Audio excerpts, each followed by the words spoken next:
tout le monde. Alors, nous voilà sur notre nouvelle chaîne YouTube, donc Soren Mams. Mams, bien sûr, c'est moi, et là, c'est Soren. Donc, on a décidé de créer cette chaîne et de faire cette vidéo. On en fera plein d'autres par la suite. Suite à un constat très simple, les enfants sont scotchés aux écrans.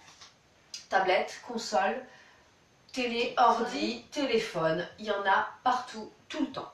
Nous, on est des fans de jeux de société, de jeux créatifs, de loisirs, de jeux extérieurs, choses comme ça.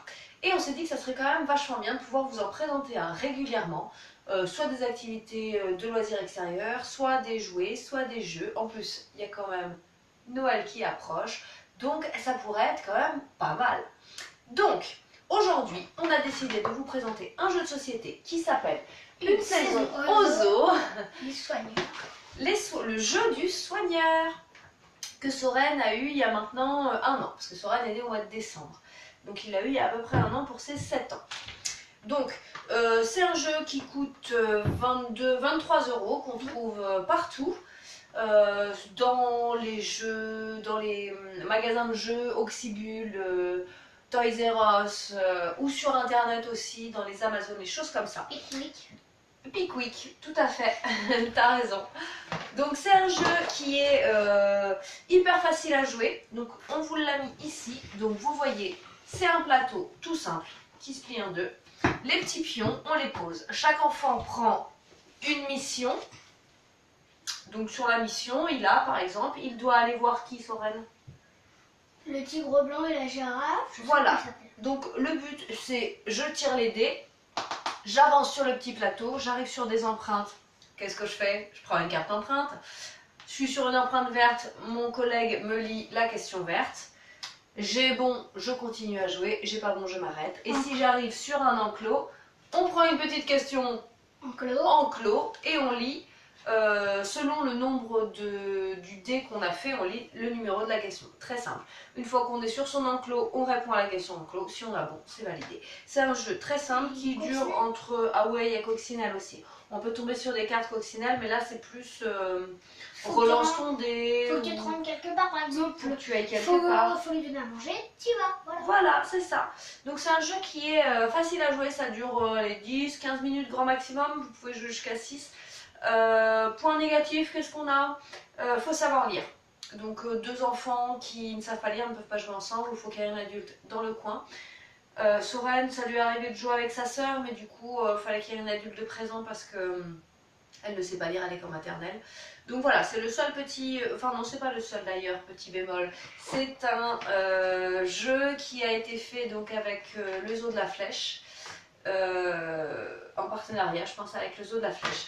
Donc le Zoo de la Flèche, il est très très bien, mais si vous n'y avez pas été, si vous ne regardez pas Une saison au zoo qui passe sur France 4, il y a beaucoup de questions qui sont un petit peu embêtantes, parce qu'il pose pas mal de questions sur les animaux, enfin pas mal, il pose quelques questions sur les animaux du Zoo de la Flèche. Et si vous ne savez pas, vous ne pouvez pas répondre à la question, on ne peut pas deviner. Savoir à quel âge Sansa Lalou a eu son premier enfant, on ne sait pas. Donc voilà, ces questions-là, nous en général on les saute parce qu'il n'y en a pas non plus énormément, mais ça arrive et du coup c'est vrai que c'est un peu embêtant. Les reportages sur France 4 sur le Zoo de la Flèche sont très bien, on suit les soigneurs, c'est des petits épisodes de 20 minutes. On suit le soigneur qui va s'occuper, je sais pas, d'une otarie et c'est quand même hyper intéressant. Après c'est aussi un jeu qui est facile à jouer, on apprend beaucoup de choses sur les animaux, on apprend, qu'est-ce que je pourrais vous apprendre? Je suis sûre que je peux vous apprendre quelque chose, à toi aussi, non toi je peux plus rien t'apprendre. Tu connais tout? Derrière par exemple c'est serpent. Ah ouais, il y a des rébus sur les cartes, il y a plein de... Voilà, à quelle vitesse peut courir la girafe? Je sais, 80 km/h. Eh ben raté, 60 km/h. Voilà, donc il y a quand même du... Voilà, il propose 20, 60 ou 100 km/h. Donc voilà, enfin, c'est un jeu très intéressant. Si vous l'avez, si vous y jouez, vous nous le dites en commentaire. La semaine, je pense qu'on refera une vidéo samedi. Si vous avez des suggestions, des livres, des jouets, des jeux, vous nous le dites. On verra ce qu'on a à la maison et ce qu'on peut faire.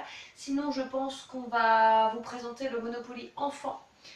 Samedi parce que on va y jouer tout à l'heure donc j'aurai bien le nez dedans donc voilà, en tout cas j'espère que tous ces petits formats vous plairont. On essaye de faire des choses courtes pour vous présenter un jeu Et voilà, et ben moi je vous dis à samedi, Soren. Mhm. Aussi apparemment, je sais pas. En tout cas, il y aura aussi Zélie, sa petite sœur, qui a 5 ans et demi. Donc on présentera aussi des jeux qui sont pour les enfants de l'âge de 5 ans jusqu'à la primaire environ. Ce jeu-là, Soren y a joué avec son, avec son cousin qui est en 4e, je crois. 5e. En 5e, et ben c'était super sympa. Donc même pour les grands, c'est intéressant et ça fait voir autre chose et ça passe un quart d'heure quand il pleut en plein hiver. Voilà, et ben on vous dit À samedi. à ça.